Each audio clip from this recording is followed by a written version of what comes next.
کلمات کا اعلان کہاں پہ ہوا تھا؟ دعوت ذوالعشیرہ کے موقع پر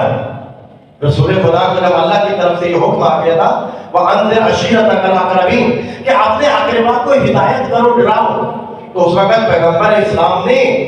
اسلام کی پہلی دعوت حضرت ابو طالب علیہ السلام کے گھر میں رکھی۔ یعنی یہ بہت بڑا اعزاز ہے ہمارے جناب ابو طالب علیہ السلام کے لیے کہ پیغمبر اسلام وہاں پہ اس وقت جناب ابو طالب کے گھر میں ہی رہتے تھے اور وہیں پہ پروان چڑھے، انہیں کے گھر میں رہے، لیکن اللہ کا اپنا گھر خانہ کعبہ موجود تھا۔ کہیں کہ پروردگار اگر اسلام کی دعوت رکھنی ہے تو اپنے گھر میں رکھ، ابو طالب کے گھر میں کیوں رکھ رہا ہے؟ ایسی ہے تو آپ جا کر دیکھیے مفسرین نے یہی لکھا کہ اس وقت خانہ کعبہ کے اندر بت پڑے تھے،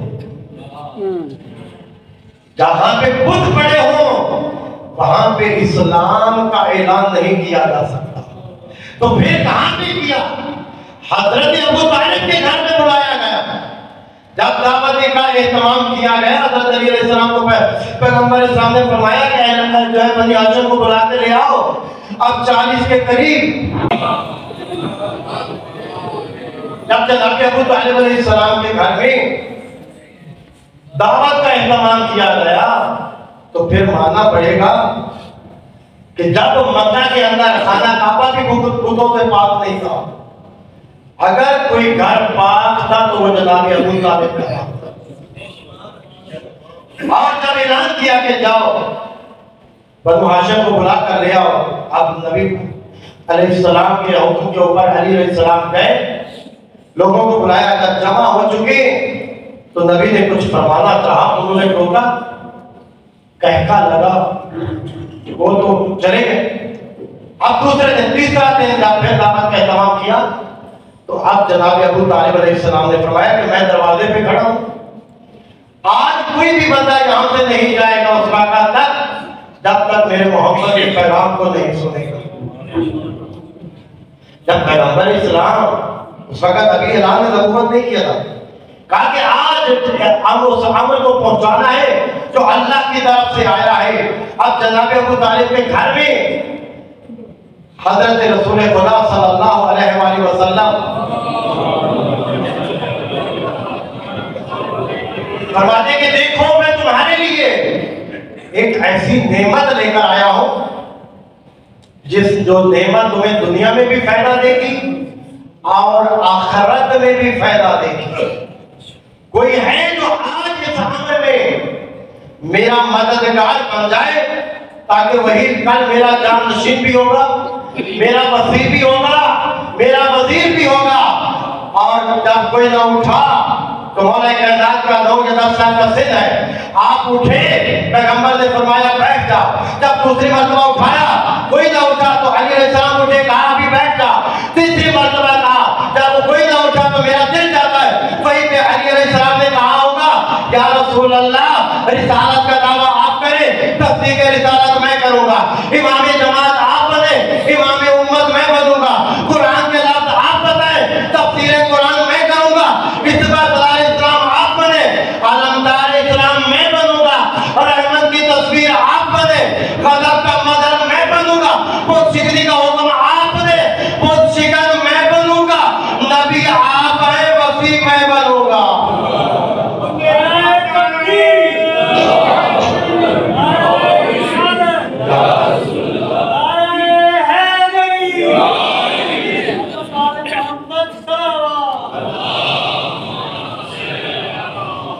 تو پیغمبر اسلام نے علی علیہ السلام کے کندھے پہ ہاتھ لا کر فرمایا ھذا اخی وابن امی وخلیفتی من بعدی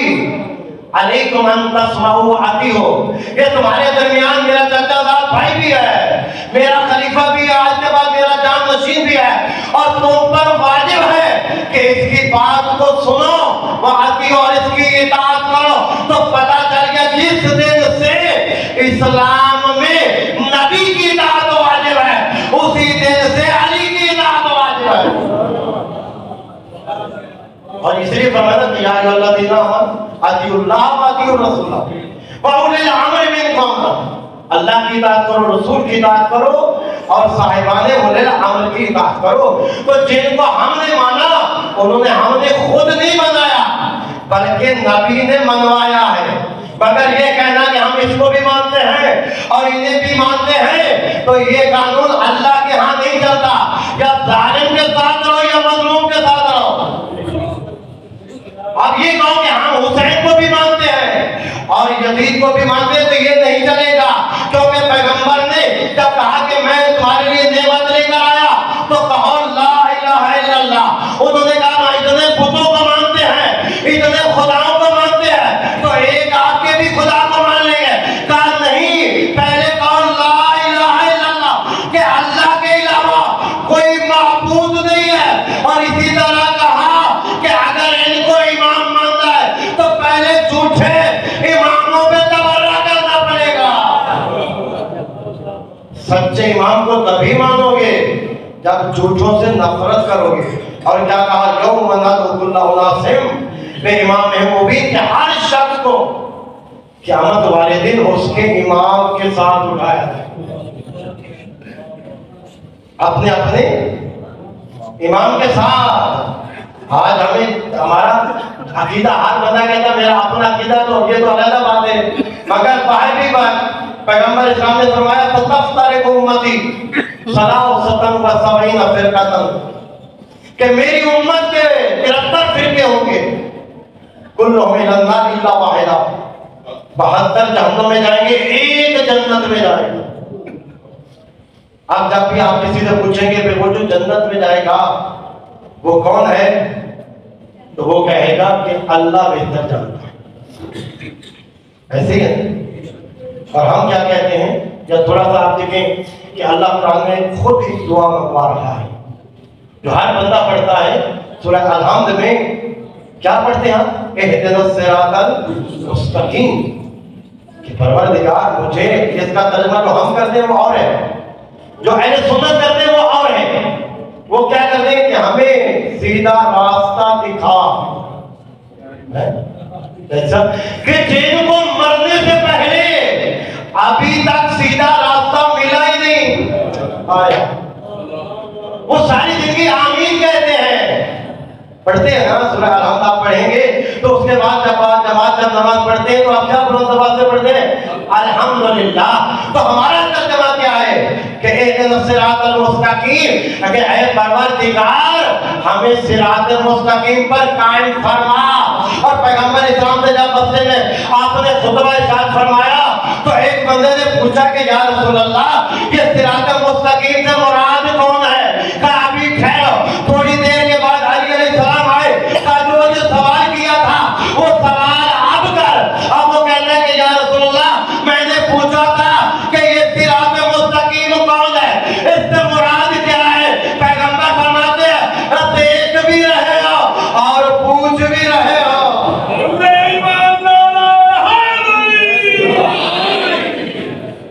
کہ یہ صراط مستقیم، الحمدللہ جب آپ پڑھتے ہیں تو آپ کو لطف آنا چاہیے کہ اللہ نے ہمیں وہ گھرانہ وہ کل اسالکم کہ ہم صحیح مستحق مساوی کہیں کہ اللہ نے جس کا ہمیں حکم دیا۔ اور پیغمبر فرماتے ہیں کہ جو بھی بڑا احسان ہے پیغمبر اسلام کہ من مات علی بحال محمد مات شہیدا،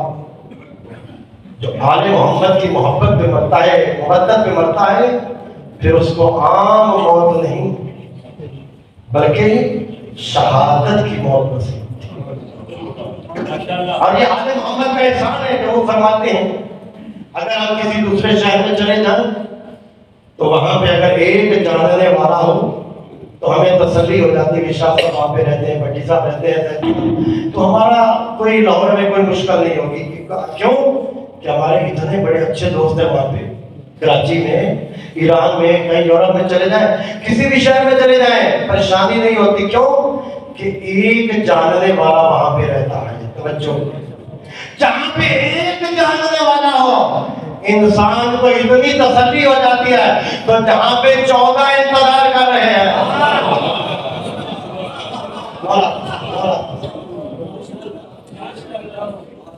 صلوات علیہ محمد۔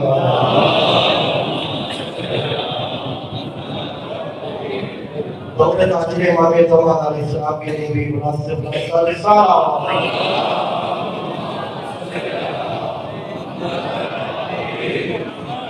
بسم اللہ